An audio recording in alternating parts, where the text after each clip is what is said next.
NEET paper leak मामले में 4 राज्यों से 26 गिरफ्तारियां। हजारीबाग में बैंक पहुंचने से पहले पेपर से हुई छेड़छाड़। महाराष्ट्र में एटीएस कस्टडी में आरोपी।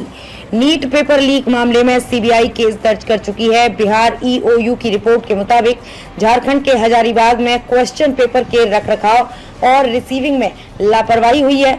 क्वेश्चन पेपर्स को दिल्ली से रांची फ्लाइट से लाया गया। क्वेश्चन पेपर सीधे एसबीआई बैंक की ब्रांच में पहुंचने चाहिए थे, लेकिन इन्हें कुरियर कंपनी के बाहर ही छोड़ दिया। इसके बाद कुरियर कंपनी के ई रिक्शा की मदद से पेपर्स को बैंक तक ले जाया गया। कुरियर कंपनी और बैंक के बीच क्वेश्चन पेपर लीक होने का शक है। बिहार ईओयू की जांच की रिपोर्ट के मुताबिक पेपर लीक कराने में हजारीबाग के ओएसिस स्कूल के प्रिंसिपल, ऑब्जर्वर और सेंटर इंचार्ज की भूमिका हो सकती है। दरअसल क्वेश्चन पेपर का ऑटोमेटिक डिजिटल बॉक्स नहीं खुला।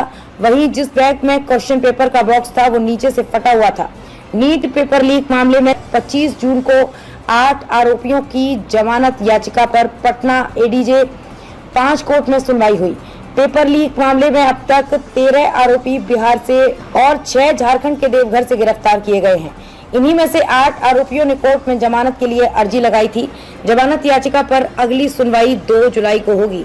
पेपर लीक का मास्टरमाइंड संजीव मुखिया उर्फ संजीव कुमार 6 मई यानी एग्जाम के अगले दिन से गायब है। वो नालंदा के नूरसराय उद्यान महाविद्यालय में तकनीकी सहायक के पद पर है।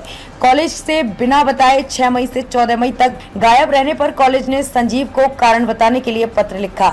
इसका जवाब संजीव कुमार ने 18 मई को दिया। उसने लिखा कि अचानक तबीयत खराब होने की वजह से उसे छुट्टी लेनी पड़ी और वो 6 मई से अस्पताल में है। उसने कॉलेज से 5 जून तक छुट्टी दी जाने की परमिशन ली।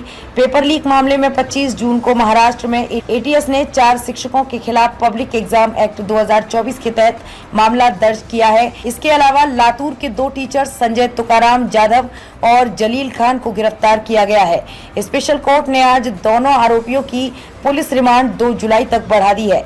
तीसरे आरोपी कोंगलवार को हिरासत में लिया गया, जबकि चौथा गंगाधर अब भी फरार है।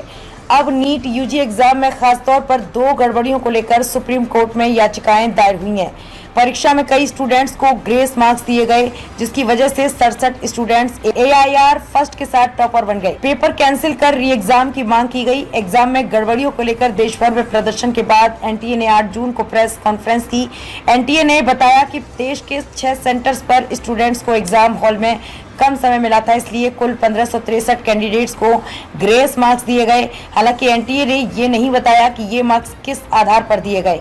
इन स्टूडेंट्स के लिए 23 जून को री एग्जाम कंडक्ट किया गया। एग्जाम में सिर्फ 813 कैंडिडेट्स शामिल हुए, जबकि 750 ने एग्जाम नहीं दिया।